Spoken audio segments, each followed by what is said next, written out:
This morning I'd like to share the message of God by the title of Many Were Raised through the passage of Matthew chapter 27 verses 52 through 53. 오늘 시간에는 성도의 몸이 많이 일어나되 라는 제목을 가지고 본문 말씀인 마태복음 27장 52절로 53절 말씀을 통해서 하나님께서 저와 이렇게 주신 말씀 함께 나누도록 하겠습니다. Among all the passages in Scripture, 성경 전체 말씀 가운데 if there's one of the strangest and most mysterious records, 가장 기괴하고도 신비한 기록 중 하나가 있다면 it would surely be today's text. 아마도 오늘 본문 말씀일 것입니다. If we read the verses just before this passage, verses 50 and 51, it says, 본문 바로 직전에 50절과 51절 말씀을 읽어보면 And Jesus cried out again with a loud voice and yielded up his spirit. And behold, the curtain of the temple was torn in two from top to bottom, and the earth shook, and the rocks were split. 예수께서 다시 크게 소리 지르시고 영원히 떠나시니라. 이에 성소 휘장이 위로부터 아래까지 찢어져 둘이 되고 땅이 진동하며 바위가 터지고. This describes the scene at the moment when Jesus died on the cross. 예수님께서 십자가에서 돌아가실 때의 상황을 묘사한 장면입니다. The temple curtain was torn in two. The earth shook and the rock split. 성소 휘장이 찢어지고 땅이 진동하며 바위가 터졌습니다. The tearing of the curtain symbolized as the book of Hebrews describes. 성소 휘장이 찢어진 것은 히브리서의 묘사처럼 that through the tearing of Jesus' body, 예수님의 몸이 찢기심으로 we have now given boldness to enter the most holy place. 우리가 지성소로 나아갈 담력을 얻게 되었음을 상징합니다. But not only that, the earth shook violently and the rocks were split. 그런데 그런 것뿐 아니라 땅이 크게 진동하며 바위가 터졌습니다. It was as if a great earthquake had shaken the entire land. 이는 온 땅에 마치 큰 지진이 일어난 듯한 상황이 된 것입니다. Up to this point, we can understand naturally. 여기까지는 우리가 자연스럽게 받아들일 수 있을지 모르지만, but the description in verses 52 and 53, our text today, our passage today, 본문 말씀인 52절과 53절의 묘사는 is something much harder to accept. 결코 쉽게 우리가 받아들일 수 있는 장면이 아닌 것입니다. Let's go to this passage. 오늘 본 말씀으로 가면 52 and 53, 52절, 53절 말씀입니다. The tombs were also opened, and many bodies of the saints who had fallen asleep were raised. And coming out of the tombs after his resurrection, they went into the holy city and appeared to many. 무덤들이 열리며 자던 성도의 몸이 많이 일어나되 예수의 부활 후에 그들이 무덤에서 나와서 거룩한 성에 들어가 많은 사람에게 보이니라. As if from the aftershock of the earthquake, tombs were opened. 지진의 여파처럼 보이는 무덤들이 열리게 되었습니다. On the eastern hill of Jerusalem, there are countless tombs. 예루살렘 동쪽 언덕에는 수많은 무덤들이 있어서, and even today, if you visit, the whole hillside looks white. 지금도 방문해 보면 언덕 전체가 다 하얗게 보이는 것입니다. Jews buried themselves there in hope of resurrection. 부활을 소망하면서 유대인들이 그렇게 한 곳에 묻혀 있는 것입니다. But some of those tombs were opened. 그런데 그 무덤들 가운데 일부가 열린 것입니다. Even more astonishing, the text says, 더 놀라운 것은 that the bodies of many of the saints who had fallen asleep were raised. 그 무덤에 묻혀있던 잠들어 있던 성도들의 몸이 많이 일어났다고 하는 사실인 것입니다. It's as if in a scene from a horror film. 마치 공포 영화의 한 장면처럼 Those who were surely dead came alive when the tomb were opened. 분명히 죽었던 사람들의 무덤이 열리고 그들이 거기서 나오는 것입니다. And more than that, they came out of the tomb. 더군다나 그들 무덤에서 나와 They entered the holy city. 그들은 거룩한 성, 즉 예루살렘에 들어가서 and appeared to many. 많은 사람들에게 자신을 보였다고 얘기하는 것입니다. This raises several questions for us. 여기서 우리 이 장면은 우리에게 여러 가지 질문을 던지게 됩니다. Who are these saints? 이 성도들이란 사람은 누구일까? What happened to them after they were raised? 그 살아난 사람들은 어떻게 되었는가? Did they go to live a second earthly life? 그 다시 2차의 인생을 살아가게 되었던 것일까? As we meditate on this passage today, 오늘 이 본문 말씀을 묵상하면서 we seek not only answers to these questions, 이 말씀에 대한 이 해답을 찾을 뿐 아니라 but also to understand why God caused this event. 하나님께서 이 사건을 왜 일으키셨으며 and what this event signifies. 또 이 사건이 무엇을 상징하는지를 깊이 살펴보자 하는 것입니다.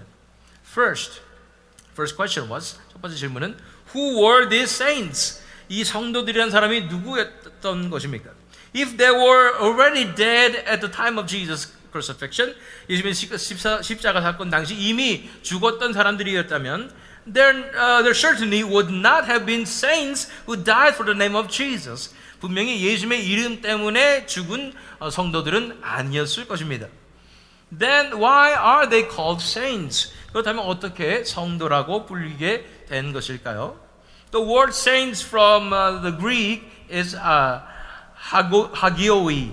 성도들에게 번역된 단어는 hagi오이로 meaning those who belong to God. 하나님께 속한 자들이라는 의미를 갖습니다. Therefore, it is generally understood, 그래서 일반적으로 이해하기에는 that they were Old Testament believers. 구약 시대의 성도들을 가리킨다고 보는데 who faithfully trusted in God while awaiting the coming of God's kingdom. 하나님의 나라가 임하기를 기다리며 신실하게 하나님을 믿었던 분들인 것입니다. Their bodies had long since decayed, leaving no trace. 그들의 몸은 이미 오래전에 썩어서 흔적조차 남지 않았을 터인데 Yet the text clearly says their bodies were raised. 말씀은 분명히 그들의 몸이 살아났다고 말합니다. This means they were clothed with new bodies and raised to life. 그들은 그들이 새로운 몸을 입고 살아났음을 의미하는 것입니다. But did they live again, going on to a second earthly life? 그렇다면 그들이 살아난 후 다시 2차의 인생을 살았을까요? The Bible leaves no further record of them beyond this passage. 성경은 본문 외에 그들에 대한 기록을 전혀 남기지 않았습니다. Therefore, it is hard to think that they lived another lifetime on earth. 그러므로 그들이 이 땅에서 인생을 다시 살았다고 보기는 어렵습니다. Rather, it is right to see that they having received resurrected bodies, 오히려 그들이 부활의 몸을 입고 entered into the city, 성 안에 들어가서 revealed themselves to many, 자신들의 모습을 많은 사람들에게 드러낸 후 and then entered the kingdom of God, 그들이 하나님의 나라로 들어갔다고 보는 것이 옳겠습니다.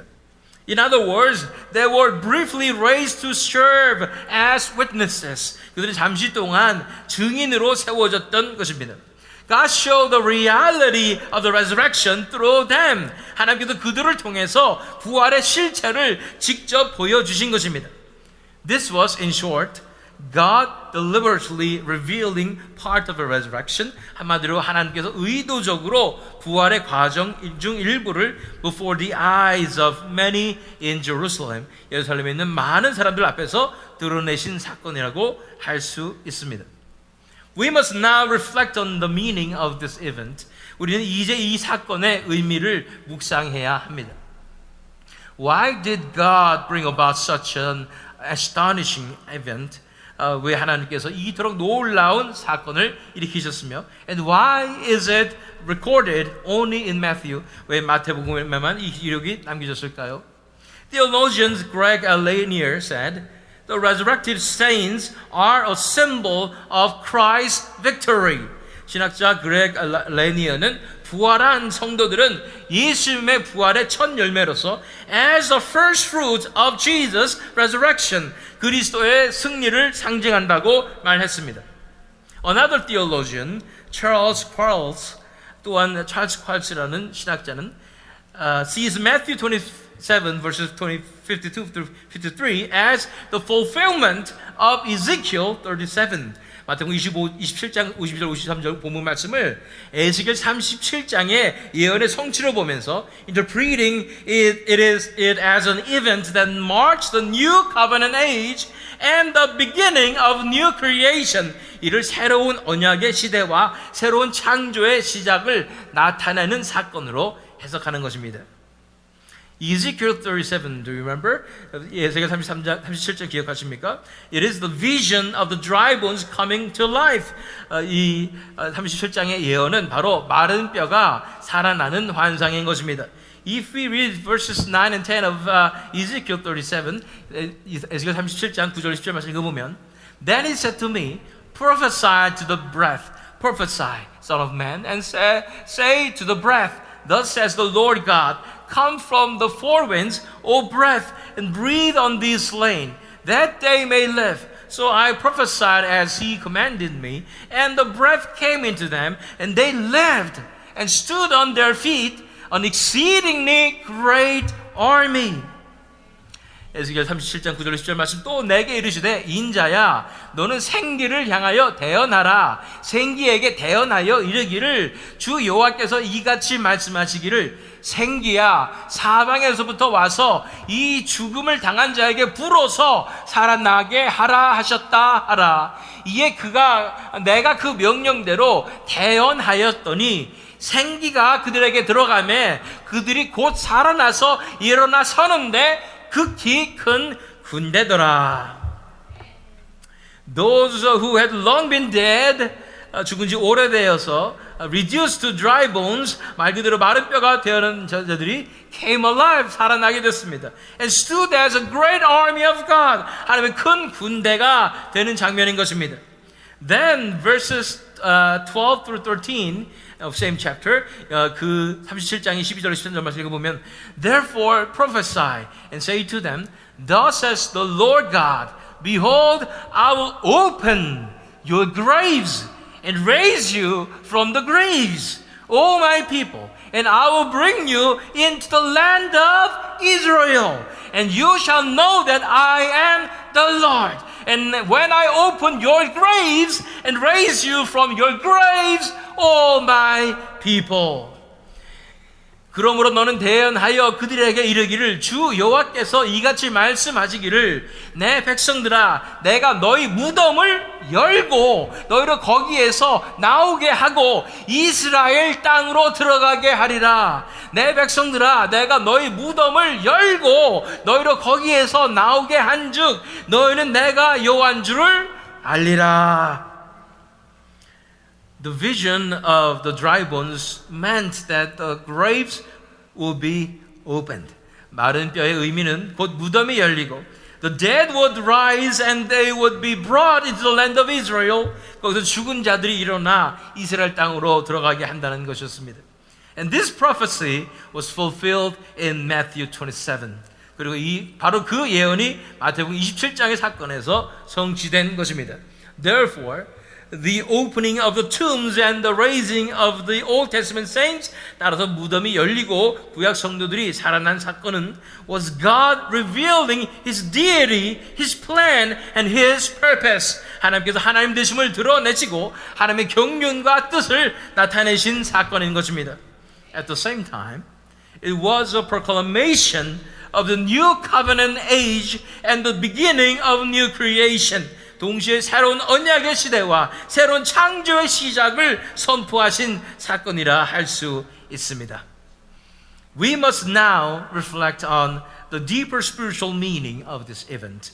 이제 이 사건이 가지는 더 깊은 영적 의미를 묵상해 보아야 합니다. First, this event testifies that Jesus is the Son of God. 첫째, 이 사건은 예수님께서 하나님의 아들이심을 증거합니다. Verse 54, which follows our passage, says, 본문 뒤에 54절 말씀이 이렇게 기록합니다. When the centurion and those who were with him, keeping watch over Jesus, saw the earthquake and what took place, they were filled with awe and said, Truly, this was the Son of God. 마태복음 27장 돌아가서 54절 말씀, 백부장과 및 함께 예수를 지키던 자들이 지진과 그 일어난 일들을 보고 심히 두려워하여 이르되 이는 진실로 하나님의 아들이었도다 하더라. Second, this event is a sign and guarantee of the resurrection of the saints. 둘째로 이 사건은 성도들의 부활을 보증하는 예표인 것입니다.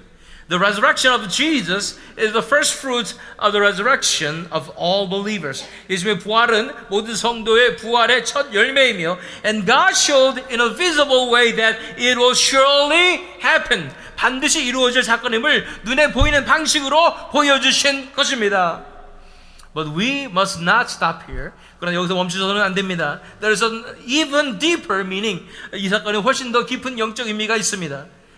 The union of Christ and the church. 이것은 바로 그리스도와 교회의 연합인 것입니다. At the very moment when Jesus died on the cross, 예수님께서 십자가에서 죽으신 이후에 Old Testament saints were raised. 구약 성도들이 부활하는 것입니다. This shows that the death of Jesus was not merely the death of one man. 예수님의 죽으심이 단순히 한 사람의 죽음이 아니라 but immediately impacted the entire church. 교회 전체에 곧바로 영향을 미쳤음을 보여주는 사건인 것입니다. When Jesus gave up his life, 예수님께서 생명을 내어주시자 the life was imparted, and the first to rise were the Old Testament saints. 그 생명을 받아서 가장 먼저 부활한 자들이 일어난 자들이 바로 구약 성도들이었던 것입니다. This reveals that the church is directly connected to the life of Jesus. 이것은 교회가 예수님의 생명과 직접 연결되어 있다는 것을 드러냅니다. The church lives by the life of Christ. 교회는 그리스도의 생명으로 살아가게 되는 것입니다. This event was a visible testimony that Jesus is the head of the church. 이 사건은 예수님이 교회의 머리라는 사실을 실제적으로 가시적으로 증언하는 사건이었습니다. If we go to Ephesians chapter 1 verse 22 and 23, 에베소 1장 22절 23절 말씀 읽어보면 And he put all things under his feet and gave him as head over all things to the church, which is his body. The fullness of him who fills all in all. 에베소 1장 22절 23절 말씀 또 만물을 그의 발 아래에 복종하게 하시고 그를 만물 위에 교회의 머리로 삼으셨느니라. 교회는 그의 몸이니 만물 안에서 만물을 충만하게 하시는 이의 충만함이니라. The truth that Jesus is the head of the church is not just doctrine. 예수님께서 교회의 머리가 되신다는 사실은 단순한 교리가 아닙니다.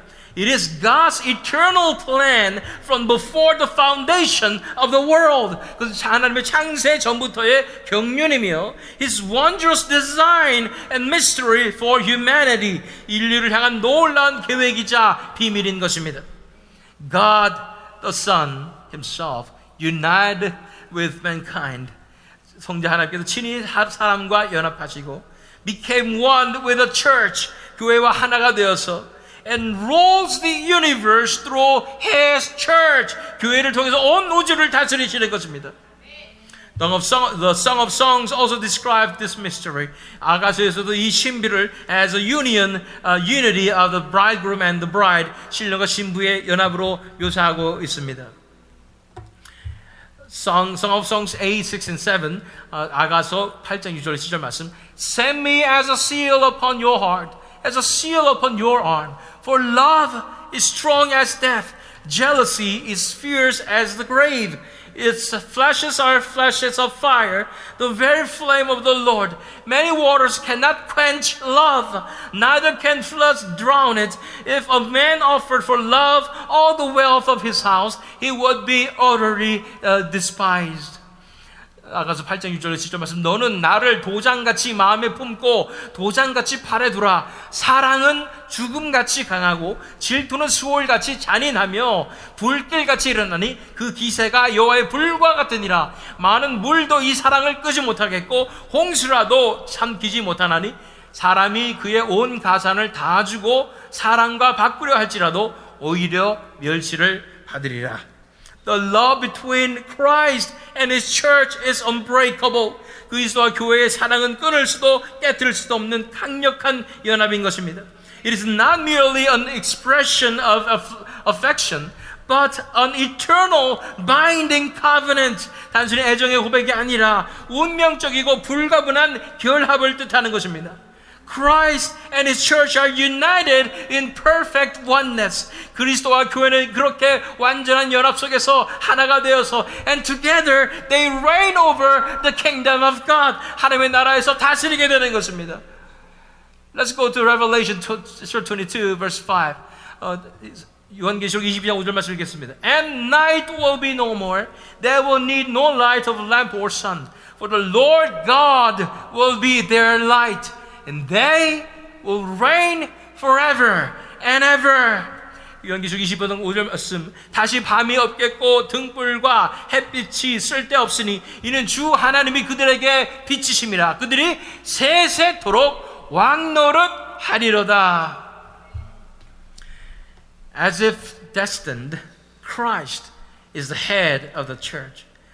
마치 천생연분처럼 반드시 그래야만 했던 운명처럼 그리스도는 교회의 머리가 되시고 And the church united with Him will reign with Him forever.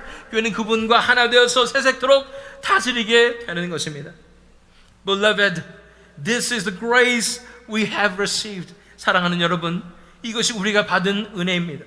Jesus died, but through His death, the church came alive. 예수님은 죽으셨으나 그 죽으심으로 교회는 살아났습니다. The life of Jesus flowed into the church. 예수님의 생명이 교회 안으로 흘러 들어와서 and we who were like dry bones were raised to life. 마른 뼈 같은 우리가 살아났습니다.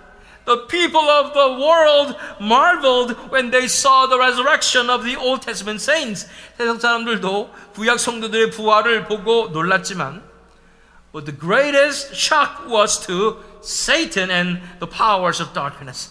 가장 큰 충격을 받은 것은 사탄과 어둠의 세력이었습니다. They rejoiced, thinking they had won. 그들은 자신이 이겼다고 기뻐했었는데, believing they had stopped the Son of God from becoming the Messiah, the King of Israel. 하나님의 아들이 메시아, 즉 이스라엘 왕이 되는 것을 막아냈다고 기뻐하고 있었는데, but at the very moment, the tomb were opened. 오히려 그 순간 무덤들이 열리고, and multitudes of saints came to life. 수많은 성도들이 살아나는 것을 목격한 것입니다. To Satan, it must have looked as though the body of Jesus had multiplied countless times. 사탄의 눈에는 마치 예수님의 몸이 무수히 늘어난 것처럼 보였을 것입니다. Jesus died, but the church immediately came alive. 예수님께서 죽으셨으나 교회가 곧바로 살아났습니다. This is why Satan tried so relentlessly to destroy the church. 그렇기 때문에 사탄은 교회를 집요하게 파괴하려 했지만 but the church has never been overcome. 교회는 결코 무너지지 않았습니다. Because the church lives by the life of Jesus Christ. 왜냐하면 교회는 예수 그리스도의 생명으로 살아가기 때문인 것입니다. Therefore, we must hold firmly to our identity. 그러면 우리는 우리의 정체성을 분명히 붙잡아야 합니다. The church is not just another organization in the world. 교회는 이 세상의 하나의 단체가 아닙니다. It is the living body of Christ. 살아계신 그리스도의 몸인 것입니다. We are its members. 우리는 그의 지체인 것입니다. This is our greatest identity and it's our glory. 이것이 가장 우리의 큰 정체성이자 우리의 가장 큰 영광인 것입니다. We are those who take up the cross with Jesus. 우리는 예수님과 함께 십자가를 지고 rise with Him and share His glory together. 함께 부활하며 함께 영광을 누릴 지체인 것입니다. Therefore, let us never forget this grace. 그러므로 이 은혜를 결코 잊지 말고 but faithfully fulfill our calling as members of His body. 몸된 지체로서 우리의 사명을 충성스럽게 감당해야 합니다. And do not forget, 그리고 잊지 마십시오. The church is not limited to one local congregation. 이 교회는 단순히 지역교회에 그치지 않습니다. It is the universal church across all ages and nations, the body of Christ. 모든 시대와 민족을 아우르는 우주적인 교회, 곧 그리스도의 몸인 것입니다. Our New Faith Presbyterian Church has been called to be part of this very body. 우리 새믿음 장로교회도 바로 이 그 몸의 일부로 부름을 받은 줄 믿습니다. So my prayer is that you and I in this glorious calling, 그러므로 바라기는 저와 여러분의 이 영광스러운 부르심 안에서 may firmly hold on to our identity. 우리의 정체성을 분명히 붙잡고 walk faithfully with the Lord to the end. 끝까지 주님과 동행하며 and share in the eternal victory and glory. 영원한 승리와 영광을 누리는 May our New Faith Presbyterian Church also be such a church. 저와 여러분 되시기를, 또한 이 새믿음 장로교회 되시기를 I bless you in the name of Jesus Christ. 예수 그리스도의 이름으로 축원합니다.